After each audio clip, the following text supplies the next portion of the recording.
मैं एक बात हरियाणा के विषय में एक बात मैं महत्वपूर्ण आपके माध्यम से रखना चाहता हूँ।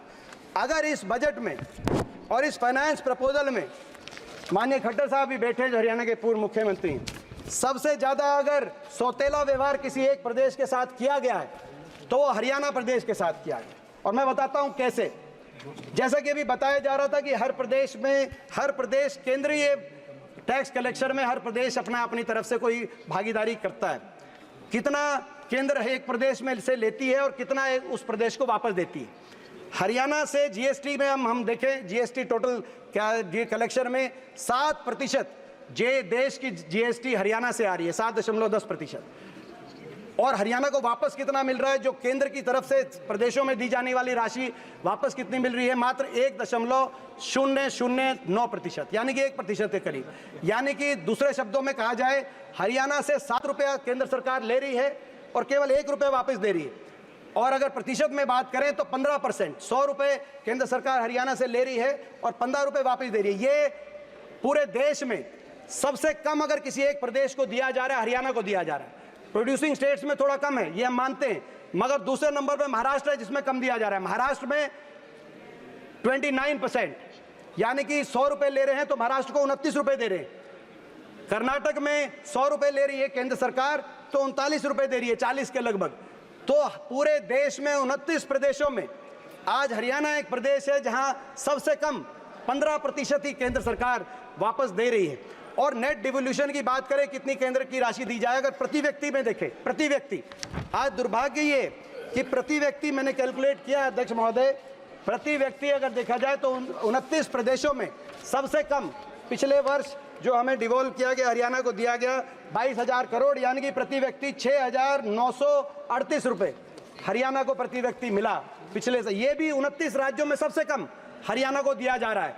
आप बाकी राज्यों को देखें, गोवा में 40,000, आप अरुणाचल प्रदेश में प्रति व्यक्ति 1,40,000, आप तेलंगाना में प्रति व्यक्ति 25,000 केंद्र सरकार की तरफ से ये राशि दी जा रही है डिवोल्यूशन, मगर हरियाणा में मात्र 6,000 प्रति व्यक्ति प्रति वर्ष। ये पिछले 5 साल से, यानी कि 15th फाइनेंस कमीशन में 1% डिवोल्यूशन का जो फॉर्मूला हरियाणा के लिए निर्धारित किया गया था, खट्टर साहब यहाँ बैठे हैं, उनने आज तक इस बारे में कुछ नहीं कहा। उसमें नीचे भी भाजपा की सरकार थी, ऊपर भी भाजपा की, सबसे कम हरियाणा को दिया जा रहा है। और ये जो सबसे कम दिया जा रहा है, सबसे कम ये दिया जा रहा है,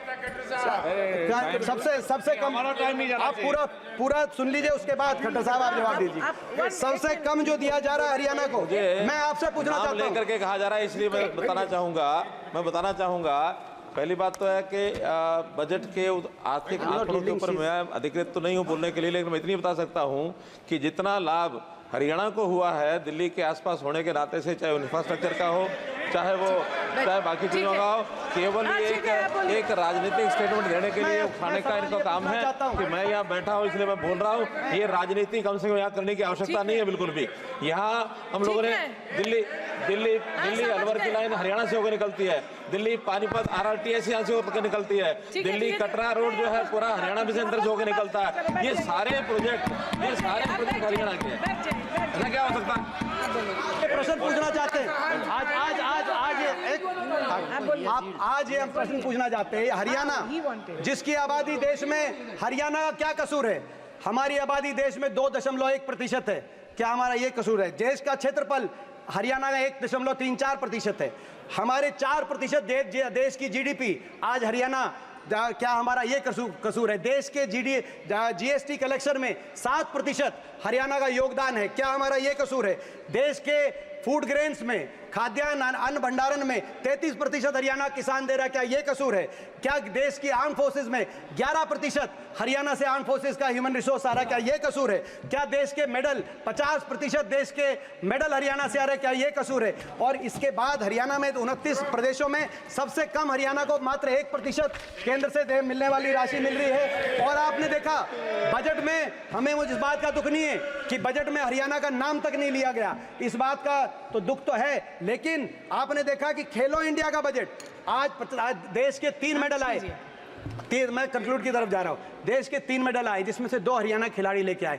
खेलो इंडिया का बजट भी जो 2200 करोड़ खेलो इंडिया का बजट रखा गया, उसमें भी मात्र 60 करोड़ हरियाणा को, यानी कि 2% बजट खेल का बजट भी हरियाणा में और गुजरात में 500 करोड़ का बजट दिया गया, 20% खेलो इंडिया का, जहां से एक खिलाड़ी मेडल। तो आज मैं समझता हूं कि अन्याय है। और पिछले 10 वर्ष में मैं कंक्लूड करते हुए मैं कहना चाहता हूं, पिछले 10 वर्ष में इन्होंने कोई एक परियोजना केंद्र सरकार की तरफ से, भाजपा सरकार की तरफ से हरियाणा को तो मिली नहीं, लेकिन यूपीए के समय भी जो हमारी मंजूरशुदा केंद्र सरकार की परियोजना थी, 1,55,000 करोड़ की वो परियोजनाएं जो यूपीए के समय मंजूरशुदा थी, चाहे हमारा एयरपोर्ट हो महम में जो जेवर चला गया 30,000 करोड़ की लागत से बनने जा रहा था, चाहे रेल कोच फैक्ट्री हो हमारे हरियाणा के अंदर जो बनारस में चली गई, चाहे 3 रेल की लाइन हो यमुनानगर चंडीगढ़, 1 इंच रेल की लाइन नहीं बिछी, चाहे हिसार फतेहाबाद दिल्ली गुड़गांव न्यू अलवर, चाहे ये रेल की लाइन हो, चाहे एम्स बाड़सा के अंदर 9 हमारे मेडिकल के प्रोजेक्ट हो। 10 साल में एक प्रोजेक्ट हरियाणा को केंद्र की सरकार ने दिया नहीं। और जो यूपीए की सरकार में